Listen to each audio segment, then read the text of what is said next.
हर औरत की लाइफ में 2 फेसेस होते हैं। एक फेस शादी से पहले होता है जो हम अपने माँ-बाप के साथ, अपने बहन-भाइयों के साथ एक फेयरी टेल की लाइफ जी रहे होते हैं, जिसमें हमें लोगों की मुनाफ़क़त और ये जो मीठे-मीठे लहजे वाले लोग होते हैं ना, इनका पता ही नहीं होता। इनके बारे में हमने सुना भी नहीं होता, इमेजिनेशन तो बहुत दूर की बात है। और शादी के बाद हमें रियलिटी चेक दे दिया जाता है और हमें बता दिया जाता है कि इस दुनिया की हकीकत क्या है। So let's get started. अस्सलाम वालेकुम everyone, welcome to how makeup Alwasha. Hope you are doing good. अल्हम्दुलिल्लाह आई एम आल्सो गुड। आज आपने मेरे थंबनेल पे देख ही लिया होगा, आज बहुत इंपॉर्टेंट डिस्कशन होगी क्योंकि काफ़ी क्यूरीज आ रही थी कि आप ही इन लॉज या फिर ऐसे टॉक्सिक ससुराल वाले हों तो उनके साथ किस तरीके से, या ज़रूरी है ससुराल वाले हैं, उनमें भी कुछ ऐसे लोग होते हैं जो आपके डायरेक्ट कांटेक्ट में नहीं होते, इनडायरेक्ट कांटेक्ट में होते हैं, लेकिन फिर भी वो कुछ मुनाफ़क़त से ना आपकी ज़िंदगी को तबाह कर रहे होते हैं। तो इंशाल्लाह वो सारी चीज़ें आप लोगों के साथ शेयर करूँगी, किस तरीके से उनको डील करना है, किस तरीके से अपनी बाउंड्रीज़ को सेट करना है।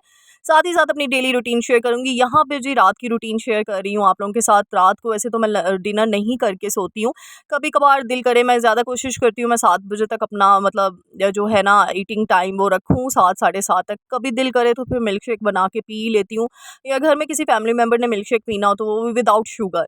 तो बनाना मिल्क शेक या कोई भी फ्रूट पड़ा हुआ है तो बस, या फिर सिंपल दूध पी लेती हूँ रात के टाइम ना। मेरा ये होता है, दूध ज़रूर पीती हूँ, अपनी डाइट में दूध ज़रूर रखें। तो बस रात को ही मैं बैठी मतलब ये मैंने शूट कर लिया, फिर मिल्क शेक बना लिया, उसके बाद फिर मैं जो काम करती हूँ, ज़ाहिर-सी बात है रात की रूटीन में टास्क क्या होते हैं, हमने जल्दी-जल्दी से अपने कामों को वाइंड अप करना होता है खाने के बाद। और किचन की सफाई, किचन क्लीन एंड नीट होता है ना, तो सुबह आपकी आधी टेंशन खत्म हो जाती है जब आप नाश्ता बनाने के लिए उठते हो ना, क्योंकि एक पूरा कामों का पलंदा आपके दिमाग में चल रहा होता है कि यार ये काम करने हैं अगले दिन। तो जब एकदम से स्टार्टअप आप अच्छे तरीके से एक मुस्कुराते चेहरे जैसे किचन में जाते हो ना, तो एक स्माइल सी आपके फेस पे आ जाती है, नीट एंड क्लीन हर चीज़ देखकर। तो मैं इसीलिए ज़्यादा कोशिश करती हूँ। देखो 15-20 मिनट लगते हैं, लेकिन वो जो सुबह का हेक्टिक, क्योंकि अगर सुबह का स्टार्ट ही आप दिमाग को प्रेशराइज़ करके करते हो ना कि एकदम से किचन में घुसे और मेसी है और बस बर्तन धोने वाले पड़े हुए हैं, और वैसे भी कहते हैं रात को बर्तन धो के सोना चाहिए। अच्छी बात नहीं होती, ये बड़े बूढ़े कहते थे, मेरी दादी हमेशा कहती थी कि रिज़्क में बरकत होती है उन लोगों के जो रात को ना अपना किचन साफ़-सुथरा करके सोते हैं। और जो है तहज्जुद के टाइम फ़रिश्ते नीचे आते हैं, तो ये हमारी दादियाँ कहती होती थी। काफ़ी लोग मुझसे रिलेट करेंगे, और ये तो बात सच है ना कि फ़रिश्ते तो हर घर में चक्कर लगाते हैं ना। एज़ अ मुस्लिम हमारा तो इन चीज़ों पे बिलीव है। तो फिर मैं, अच्छा जी, मोहम्मद को मैं किस तरीके से टैकल करती हूँ जब मैं काम कर रही होती हूँ, इस तरीके से। देखिए मैं ना एक टिप भी दूँगी। ये एक स्पीकर मेरे पास पड़ा हुआ है, तो मैं क्या करती हूँ, उसको मोबाइल भी नहीं देती, टीवी भी नहीं देती। मैं इस पे इसकी फ़ेवरेट पॉइंट कोई ना कोई लगा के ना, और इस तरीके से बस ये सुनता रहता है, और उसी के ऊपर ना बैठ के बस, ये मैंने इसको इस तरीके से आदत डाली हुई है। मैं इसको मोबाइल नहीं देती बिल्कुल भी। कुछ माएँ होती हैं ना, जान छुड़ाने के लिए मोबाइल पकड़ा देती हैं बच्चों को, बिल्कुल भी नहीं। अब देखें मैंने डाइनिंग टेबल पे रखा हुआ है मोबाइल, कि अगर उसने देखना भी होगा और वो बहुत पीछे करके बैठा हुआ था, तो उसको इतनी सी स्क्रीन पे उसका दिल ही नहीं करेगा देखने को। तो एक उसका मैं माइंड डाइवर्ट कर रही हूँ कि उसको दिल ही ना करे देखने को, वो सिर्फ लिसनिंग करे, वो सिर्फ सुने उन पॉइंट्स को। और आपको पता है जब भी आप ये तो फर्स्ट स्टेप होता है कि स्पीकिंग से पहले आपकी लिसनिंग स्ट्रांग होनी चाहिए। जब भी हम कोई लैंग्वेज कोर्स करते हैं तो उसमें हमें लिसनिंग की टिप्स ज़्यादा दी जाती हैं, ताकि आपकी लिसनिंग स्ट्रांग हो तभी जाके आप स्पीक कर पाएंगे। तो ये अच्छी बात है, बच्चों के लिए बहुत अच्छी टिप थी, मैंने कहा आप लोगों के साथ शेयर कर लूँ। साथ ही साथ ये देखिए किचन का वेस्ट मैं बिल्कुल डिस्कार्ड नहीं होने देती। ये देखिए चॉपर बना के मैंने रख दिया, और मुझे इतनी खुशी होती है, मेरी काफ़ी बहनें मुझे मैसेज कर रही थी, आप भी आपकी वीडियोस देख देख के ना हमने भी किचन का सारा वेस्ट मटेरियल ना एक शॉपर में जमा करना शुरू कर दिया, बॉटल्स बनाना शुरू कर दी हैं पानी की। और हम अपने प्लांटर्स पे लग गई हैं, और मुझे मेरी बड़ी प्यारी प्यारी भी सब्सक्राइबर्स कहती हैं, आप ही हम तो पौधे बनाने में लग गई हैं, पौधे हम बना रहे हैं घर में, हम उसको ही डेकोरेट करें। मुझे बड़ी खुशी होती है यार। इंशाल्लाह विंटर केयर भी आप लोगों के साथ शेयर करूँगी, क्योंकि प्लांट्स को ना विंटर में क्या-क्या चीज़ें आप लोगों ने करनी है, क्योंकि आप लोगों ने माशाल्लाह से मेरे प्लांट्स देख ही लिए हुए हैं। तो केयर करो तभी चीज़ें आउटपुट मिलता है, अगर केयर नहीं करते तो फिर हर चीज़ तबाह हो जाती है, फिर आपको बस समझ आएँ क्या करना होता है। अच्छा जी, अपने पॉइंट की तरफ चलते हैं। यहाँ पे बड़ा इंपॉर्टेंट और सेंसिटिव इशू है। अच्छा, एक चीज़ बता दूँ, शादी से पहले ना आपने अपनी ज़िंदगी जो जी ली होती है ना, ज़रूरी नहीं हर लड़की को वही ज़िंदगी शादी के बाद ही मिले, और 99% लड़कियों को नहीं मिलती, वो कोई 1% ही होती हैं जिनको वैसा एनवायरनमेंट मिल जाए। क्योंकि देखो हर लोग चेंज, आपका बैकग्राउंड चेंज, उनका बैकग्राउंड चेंज, तो कुछ चीज़ें होती हैं जिनको हमने अवॉइड करना होता है। सबसे पहले तो आप जिस घर में जा रहे हैं ना, वो चाहे आपकी सास है, आपकी नंद है, या भाभियाँ हैं, या फिर कोई और जो है फैमिली मेम्बर्स, उन इन लॉज फैमिली में कोई और है, उनसे ना थोड़ी एक बाउंड्री सेट कर लें। उनसे थोड़ी आपने फ़ौरन से जाके फ्रैंक नहीं होना। देखो, हाँ, आपने ईज़ी हो जाना है, आपने उनके साथ अच्छा बिहेवियर रखना है, लेकिन इतना फ्रैंक नहीं होना कि अगला आपको काट ही जाए। वो कहते हैं ना, इतना भी ना किसी के आगे आप जो है बिछ जाओ कि अगला आपको काट जाए। तो ये एक बड़ा इम्पॉर्टेंट चीज़ मैंने आपको बोल दी है। तो इसीलिए अपनी बाउंड्रीज़ को सेट करके आपने देखना है, क्योंकि मैं एक चीज़ बताऊँ, ये मेरे साथ भी शुरू में हुआ था। आपको नहीं पता चलता, ज़रूरी नहीं कि नंद और सास ही आपके साथ करें। कुछ ऐसे फैमिली मेंबर्स में कुछ ऐसे लोग होते हैं जो जान के मुनाफिक होते हैं, जो मीठे-मीठे लहज़ों से आपसे क्वेश्चन करके, और वो क्वेश्चन स्ट्रेट फॉरवर्ड नहीं करते, जी हाँ जी भई, आपकी सास ने आपको क्या कहा? ऐसा क्वेश्चन नहीं वो करेंगे। ये आपकी सोच है, हम ही मासूम होते हैं कि हमें लगता है कोई ऐसा क्वेश्चन करेगा तो हम इसका आंसर नहीं, वो बड़ा गोल-मोल सवाल करते हैं, बड़ा ही गोल-मोल। और फिर आप जो जवाब देते हो ना, आप तो अपनी तरफ से अच्छा जवाब दे रहे होते हो, वो उसी जवाब को गोल-मोल करके, क्योंकि शैतानी दिमाग है ना, एकदम से क्योंकि नेगेटिविटी तो शैतान ही फैलाता है, तो वो अपने तरीके से गोल-मोल बात, तो उसी बात को वो गोल-मोल करके ना आपकी सास और नंद को भी बता सकते हैं। वो आपके मियाँ तक भी शिकायत लगा सकते हैं। और देखो, ये बड़ा सेंसिटिव पार्ट होता है, शुरू में सेंसिटिव जो है वो इश्यू होता है, और बहुत ज़्यादा आपको इस चीज़ को ना, आपने बाउंड्रीज़ इसीलिए सेट करनी है कि किसी के आपने जाल में आना ही नहीं है, और उसके लिए बहुत ज़रूरी है कि किसी को आपने फ्री ही नहीं करना अपने साथ। बस टू द पॉइंट बात करनी है, और कोई पूछे भी आपसे ना, क्योंकि ये चीज़ याद रखना, कल को आपके घर भी भाभी आनी है, आपके भाई की भी शादी होनी है, तो थोड़ा उन लोगों को भी समझो कि उन लोगों को भी अच्छा नहीं लगेगा कि घर की बहू आते सारी दूसरों को हमारे घर की बात बता रही है। तो इसीलिए आपको अगर कोई अगला फैमिली मेंबर भी कुछ पूछता है ना उन लोगों के बारे में, तो आपने चुप कर जाना है। हमने कहना पता नहीं, हर चीज़ का जवाब है पता नहीं, बस भोले बन जाओ, मासूम बन जाओ, पता नहीं, कोई बात नहीं, अगले क्या कहेंगे, बच्ची ले आए हो, कहने दो, एटलीस्ट लड़ाइयाँ होने से तो बच जाएगा ना। ये चीज़ अपनी ज़िंदगी में आप कर लो।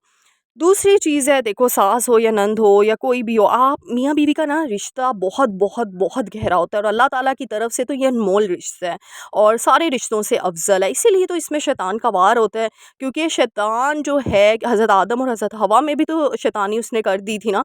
तो ये तो रोज़े अज़ल से चलता आ रहा है और एंड तक चलता ही रहेगा, ये तो नो डाउट। लेकिन मुझे उन लोगों पे तरस आता है, उन लोगों पे जो है मुझे रहम आता है कि जो शैतान का साथ देते हैं इस मामले में, और वो ये नहीं समझते कि यार ये इतना पाक रिश्ता, हम इसमें दरार डालने की कोशिश कर रहे हैं। यानी यहाँ से आप लोग सोच लो, क्या उन लोगों की कमबख्ती नहीं है कि अल्लाह ने उनके ऊपर से अपना, वो ये कहते हैं ना, अपना करम छीन लिया है, अपनी नेमतें छीन ली है। सुम्मुन बुकमुन उम्युन फाहुम ला यर्जिऊन, उनको गूंगा बहरा कर दिया हुआ है, उनको समझ ही नहीं कुछ आ रही। इसीलिए तो वो नेगेटिविटी के पाथ पे चल रहे हैं, क्योंकि जब अल्लाह ताला तौफीक देता है तभी इंसान सीधे रास्ते पे आता है। जब अल्लाह अपना खींच लेता है ना अपना करम, तो फिर सोच लें आप कहाँ से कहाँ भटकते रहेंगे, अंधों की तरह, पागलों की तरह, आपको कोई राह रास्ते नहीं। तो इसीलिए अल्लाह से हदायत मांगना भी बहुत बड़ी बात है। हर वक्त अल्लाह से हदायत मांगा करें, क्योंकि क्या पता जाने अनजाने में हमसे कोई गलती हो जाए, और अल्लाह सुब्हान ताला वैसे तो बादशाहों का बादशाह है, वो तो माफ़ करने वाली ज़ात है, लेकिन दुआ भी तो करनी है हदायत की, और माफ़ी भी मांगनी है कि या अल्लाह, हमसे कोई गलती होगी आज पूरे दिन में, तो हमें माफ़ कर दे। तो बस ये चीज़ें हैं, अपने बाउंड्रीज़ को पहली तो बात सेट कर लें। और मियाँ बीवी की पर्सनल बात, आपने अपनी चीज़ों की, जो आपकी जो भी डिस्कशन है, जो भी कमरे के अंदर तक की बात बाहर तक नहीं लानी। आपने ना अपने माँ बाप को बतानी है, ना अपनी सास और नंद को बतानी है, क्योंकि जब मियाँ बीवी ही कहते हैं अपने, क्योंकि मियाँ बीवी ना एक टॉम एंड जेरी की तरह है, लड़ मर भी लेना, एक टाइम आता है उन्होंने इकट्ठा होना होता है, लेकिन जब वही बात तीसरे बंदे तक पहुँच जाती है ना, तो यकीन करें वो बतंगर बन जाता है, वो बहुत बड़ा एक ना ड्रामा क्रिएट हो जाता है। और मैं कहती हूँ, नेगेटिव लोगों को ना ड्रामा चाहिए होता है, ऑक्सीजन की तरह। जैसे हम लोगों को ऑक्सीजन चाहिए ना ज़िंदा रहने के लिए, इसी तरह जो नेगेटिव लोग हैं ना, नेगेटिविटी फैलाने वाले लोग हैं, उनको ना ड्रामा चाहिए होता है। अब वो ड्रामा खुद को पकड़ के तो कर नहीं सकते, तो उन्होंने बेचारे पॉजिटिव लोगों को ही पकड़ के ड्रामा क्रिएट करना है, उनको कोई ना कोई मोहरा तो चाहिए अपनी चाल को चलने के लिए। तो बस इसी वजह से आपने अपने अपने मियाँ बीवी की कोई बात, लड़ाई भी हो गई है ना, कोई नहीं, खुद सॉर्ट आउट कर लो। चाहे 2 दिन एक दूसरे से बात नहीं कर रहे, चाहे 3 दिन हो गए, 4 दिन हो गए, नहीं डिस्कशन करो, क्योंकि एक चीज़ रखो, जो कोई आपको सॉल्यूशन नहीं देने वाला, अगले उस चीज़ का बहुत ही बड़ा ड्रामा क्रिएट करेंगे। सॉल्यूशन अल्लाह की ज़ात के अलावा कोई नहीं दे सकता। आप दोनों जब मिल के बैठोगे, तो उसके अलावा कोई सॉल्यूशन नहीं है। जब डिस्कशन होगी, आप लोग क्लियर करोगे, हर चीज़ को एक्सप्लेन करोगे, जब वो तीसरे बंदे तक होगी, तो आपको क्या पता वो क्या कान भर है आपके मियाँ के, या फिर आपके क्या कान भरे जा रहे हैं। सिर्फ मियाँ के कान नहीं भरे जाते, बीवियों के भी बहुत कान भरे जाते हैं। तो इसलिए मियाँ बीवी को चाहिए अपने इस रिश्ते को जो है ना, वो फ्रीज़ करके रखें इस तरीके से। नेक्स्ट चीज़ बहुत इंपॉर्टेंट है, अपनी हेल्थ इश्यूज़ को बिल्कुल डिस्कस ना करें। बहुत बहुत इंपॉर्टेंट टॉपिक है। मैं बताऊँ फिर आहिस्ता-आहिस्ता ना टोंट आपको डलना शुरू हो जाते हैं, टोंट मारना शुरू कर देते हैं ससुराल वाले। क्योंकि ये एक वीडियो मेरे सामने आई, मैं वो देख रही थी और उसमें ना जितना आजकल जो सोशल इश्यूज़ चल रहे हैं कि सास जो है वो बहू को कहती, भई तुम तो बच्चा ही नहीं पैदा कर सकती, तुम में तो ये है, तुम में तो वो है, तुम तो शादी से पहले ही तुम्हें बुखार चढ़ रहा था, तुम्हें ये हो रहा था। तो मेरे माइंड में क्लिक हुआ कि देखो, एक आप जब बता देती हो ना कि हमें ये बीमारी है, तो बुखार तो हर किसी को हो सकता है। देखो यार, ये ज़रूरी नहीं कि बीमारी जिसको नहीं होती वो अल्लाह का बड़ा ही नेक बंदा है। मैं तो कहती हूँ जो बीमार होते हैं ना वो अल्लाह के बड़े करीब होते हैं। क्योंकि जब बीमार आप होते हो ना, इसका पॉजिटिव एस्पेक्ट देखूँ तो आपने कभी नोट किया है, मैं मेरे साथ ये होता है, मेरी पर्सनल फीलिंग है कि जब मैं बीमार होती हूँ ना, मैं अल्लाह ताला के साथ बड़ा कनेक्ट हो जाती हूँ। क्योंकि ना बीमार होने के बाद ना आप इतना लाइट फ़ील करते हो अंदर से, जब भी आपको फ़ीवर या बुखार होता है। और मतलब आप ऐसे होते हो जैसे बच्चा नहीं होता, छोटा-सा बच्चा, आपके अंदर ऐसी ऐसी फीलिंग आ जाती है और आपको ऐसे लगता है कि अल्लाह ताला आपके साथ है। आप इतना इतना इतना अल्लाह को फ़ील करना शुरू कर देते हो आपको। और मैं कहती हूँ बीमारी अल्लाह का डर डाल देती है दिल दिल के अंदर इंसान के। मुझे तो यार ये होता है। और मैं कहती हूँ वो लोग जो कहते हैं जी बीमारी अच्छी चीज़ नहीं है, ये कौन लोग हैं, ये कहाँ से आ गए हैं, किस किताब में लिखा है? अल्लाह ताला यार हर चीज़ का मालिक है, वो बादशाहों का बादशाह है। वो आज़माइशें देकर ही तो आपको जो है सेट करेगा। आपने कुरान की हिस्ट्री नहीं पढ़ी? कैसे कैसी जो है आज़माइशें आई हमारे पैगंबरों पे और उनमें बीमारियाँ भी थी कुछ।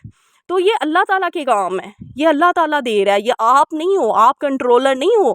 और मैं कहती हूँ नाउज़ुबिल्लाह, अगर इंसान कंट्रोलर होता तो मैं इस दुनिया का क्या हो जाना था? इसने तो खा जाना था लोगों को। क्योंकि इंसान के मैं कहती हूँ इंसान के बस में हो तो वो तो लोगों को काट जाए। ऐसे हालात हैं आजकल के।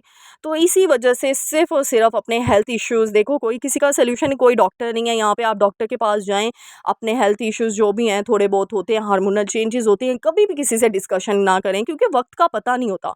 आपने अभी कंसीव किया है या नहीं, मैं बड़ी स्ट्रेट फॉरवर्ड बात कर रही हूँ यहाँ पे सबसे।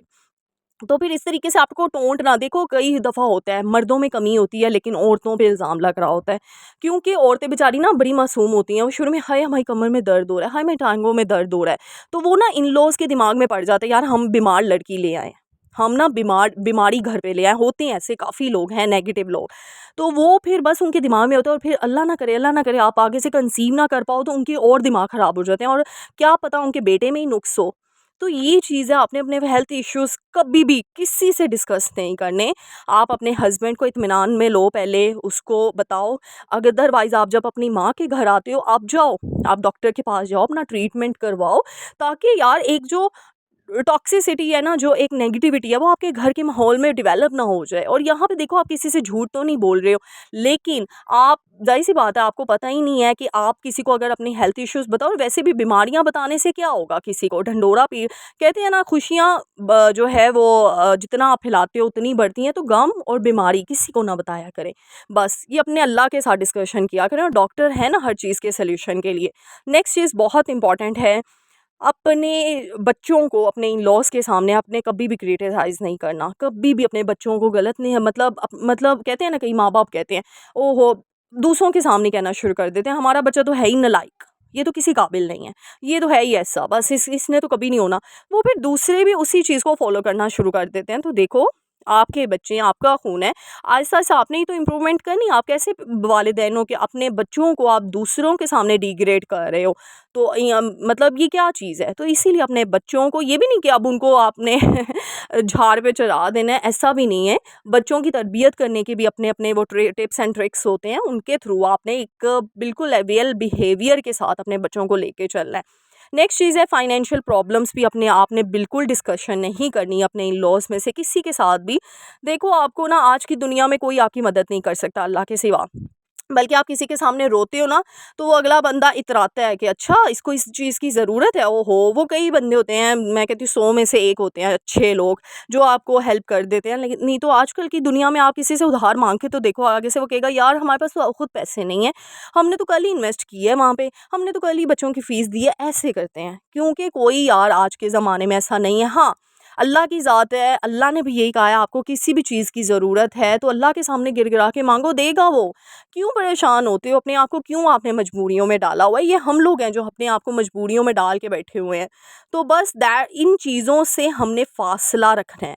इन चीज़ों से हमने डिस्कशन अपने इन लॉज़ के सामने भी नहीं करनी, चाहे वो सास है, चाहे वो नंद है। और मैं बताऊँ, जो भी आपके घर की अगर बात है, क्योंकि शुरू में ना मीठे-मीठे लहजे वाले लोग होते हैं और पता भी नहीं होता उनका, और वो मुनाफ़िक़त अंदर से कर रहे होते हैं और वो आपसे सारी बातें तो उगलवा लेते हैं। इन दो के आपके फैमिली इश्यूज़ भी, नेक्स्ट पॉइंट भी मेरा यही है, फैमिली इश्यूज़ भी निकलवा लेते हैं। अच्छा ये है, वो है, और फिर बाद में पता चलता है भई तुम्हारा तो ये सीन था, पहले तुम्हारा ख़ानदान तो शादी से पहले ही बदनाम था। तुम्हारे ख़ानदान ने तो शादी से पहले ये चीज़ें कर रखी थी, तो इसलिए तुम उनके ऊपर चल रही हो। तो इस तरह लड़की को ही टोंट मिलता है इनडायरेक्टली और डायरेक्टली। तो इसी वजह से हम देखो, हम जब भी जाते हैं ना अपने ससुराल में, तो बस एक छोटी-छोटी सी हमने अपनी ना लिमिटेशंस, जब आप लिमिट सेट कर लोगे ना तो फिर कोई भी आपको कुछ कहने के काबिल नहीं रहेगा। और बस अल्लाह के सामने गिड़गिड़ाएँ, रोएँ और बस उसी से मांगे, क्योंकि वो ही देने वाली ज़ात है। और कोई, और एक और चीज़, डरे ना किसी से।